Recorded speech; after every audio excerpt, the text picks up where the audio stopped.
Hey Titans, we're going to continue our Photoshop project. So we are currently on objective 3, which is using 2 or more of the methods that I'm about to show within the video to create transitions between the separated animal parts so that the hybrid animal appears to be realistic and believable. The first thing I've actually already shown, the first technique, which is the eraser tool and a soft eraser, because that helps us fade things in. So that was actually the first technique that I want you to try using. The next technique is this tool right here, and it's called the rubber stamp or the clone stamp tool. We're going to use the clone stamp tool now. Now when I place my clone stamp tool over one of the images, you got to make sure you're on the right layer for this, by the way. I'm going to hold down the Alt button, which is going to make a target. So I'm now targeting this area right here. This area is where I'm going to start copying. Now you can see when I move my brush, it's going to try and draw that shape. So if I start moving my brush, it kind of fades it in. Now my brush is hard edged here, which is why you could see that transition there. So I'm going to Command Alt Z that. That was a mistake, but I'm glad it happened so that you guys could see what we want it to look like. And now I can go ahead and start using my brush again, and you can see the target is on the screen. It's the X. It's moving while I move, and it's fading the squirrels, the repeated squirrel pattern of fur, right onto my drawing. Now this is definitely working it in a way that's starting to look more believable because the squirrel's stomach is now covering a lot of his body, which makes it more believable that the bear is attached to it. However, the transition is still not so great, and we could also work with the colors. I didn't select colors that were too close together, but I selected similar colors. You could select any different color you want because you could always Command U. I'm not actually going to do this now, but just to show you. And I could get that color to a closer brown if I need to by just moving these two, really, these two different things around. So I can get that brown to match the bear's brown a little bit more. So to expand on your color change, well, before that I want to show you one more thing. If we erased our top layer and we shut off the eyeball here, you can see that it gives away exactly what we missed. So it's a good idea to have a clean image. So that might be something you want to check and do. And then I can just bring my bear back. Now I also see this little area that's showing the bear's ear. So I'm going to use my clone stamp again, and I'm going to Alt click a target on the so I'm picking the background in the trees over there. And now I'm going to go to my higher layer and I can brush that bear away, okay? Or I could brush that away. Now if I get it on the actual squirrel, that won't be good, so I don't want to do that. So actually, in this case, I actually want to stay on this layer, and I could just clone stamp some of the brush over the ear and behind the squirrel. So that's a good idea to get rid of parts of the bear that you might not need or you might not want.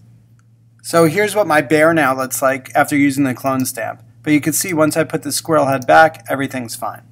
Also, before you use Command U, you might want to change what part of the bear you're selecting. So these selections have more been in our way in the past than that they've been helpful. But I'm going to show you how to use it. Like let's say I just wanted to get this is actually the opposite of what I want to do, but I'm just showing it as a quick example. Let's say I just wanted to get the lighter squirrel fur and change the color of just that. I can use my lasso tool to create that selection.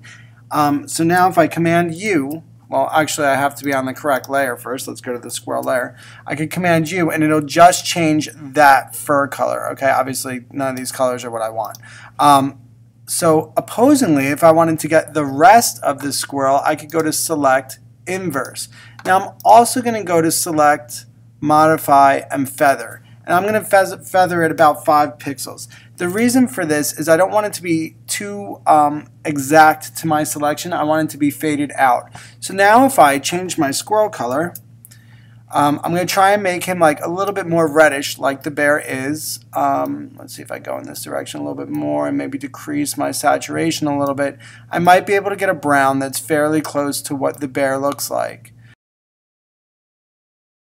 As I said, I don't want to take too much time with this, and that's pretty close. I just wanted to give you an example of how you can use selections to only work with a specific area. Now the reason that I went to Select Inverse is because that made it so I selected everything except my original selection. So I got all these brown fur parts that I wanted to and made them a little bit redder to get closer to what I'm looking for with the bear.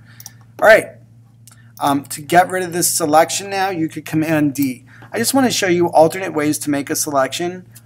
You could use your magnetic lasso, which works similar to the magic wand. It's looking for similar colors and it's kind of going where I take it though. That one is kind of a pain for me. I'm not a big fan of that one, so I don't use it. I just press escape to get out of it. You could also use the polygon lasso, which is a little bit more like the pen tool in Illustrator. However you make your selection, I highly recommend, we're going to double click to seal up this selection. Now remember that because the trees are in an alternate layer, I'm not really selecting them even though they're within the selection. I can go to select, and I highly recommend that you use the feather and feather about 5 pixels. That's going to help things look less pixelated when you're changing things. Also, some of you might be a fan of the magic wands, which I'm sure some of you were scrambling for in the project that you just didn't remember the magic wand, but it chooses things by color. So if I hold shift here, I can select multiple areas until I get different parts of my squirrel. However, for this case, because it's so many different colors, it's not really the best time to use the magic wand. Okay, so far I showed you the eraser, the rubber stamp, Command U as another technique, and now I'm going to show you the smudge tool. The smudge tool is what a lot of students might use to kind of escape the project. Really, I want you to use this very sparingly because it looks like this tool, you could use it and you could just use it and nothing else. But when you do that, it comes out very sloppy and fake looking. But what it basically does is it pulls whatever it is that you're, instead of repeating it like the clone stamp did, it's pulling it. So it's smearing it kind of into place. So now this isn't a terrible thing to do, but you don't want to overdo it because already this area looks fake. So when you see a spot that's obviously repeated, you might be able to zoom into that spot. And by the way, if your magnifying glass is showing a negative sign, all you got to do is hold down the Alt button to switch between zooming in and zooming out. So if I use a big one, it's going to make a big smear that's recognizable when I zoom out. So I'm going to Command Alt Z that. But if I use a small brush, I could work, even a smaller brush, and work with it a little bit to try and make it almost like disappear. I'm just pulling the fur out. And that'll make a less obvious transition because you won't see that things are so clearly repeated. And then maybe I'll just blend this one a little bit. So the smudge tool is really more for blending than copying, and it's already a little bit less recognizable that these are copied image. There you go. Now that doesn't look great zoomed in, but you'll see that basically that stands out a lot less than this repeat over here. So now that's the next one I'd want to work on. So the smudge tool is more for touch-ups than for trying to smudge the whole image together. So the last objective of the first file is if I was unable to use the backgrounds from one of my original photo choices, like if it were just a white background, I will add a new background photo to make the image look complete. So fortunately in this case, I feel like the tail is probably the only area where I just might have to work a little bit harder to make it look like it's really there. But actually it's coming along pretty well. It looks pretty much like that squirrel bear is there. I wouldn't consider this transition finished, by the way. I would have brought the stomach down more and tried to make the hair look a little bit more random, but just so you have an idea of what tools we're going to use. The next objective is you'll choose, we're going to start a new file. It's going to be the same file name, only PSC2, and you're going to choose 2 photos or 3. And within those 2 or 3 photos, at least one has to be an animal and one has to be an object that have similar textures, and repeat the objectives above in a second separate file. So you're basically doing the same thing, except this is going to be our animal thing.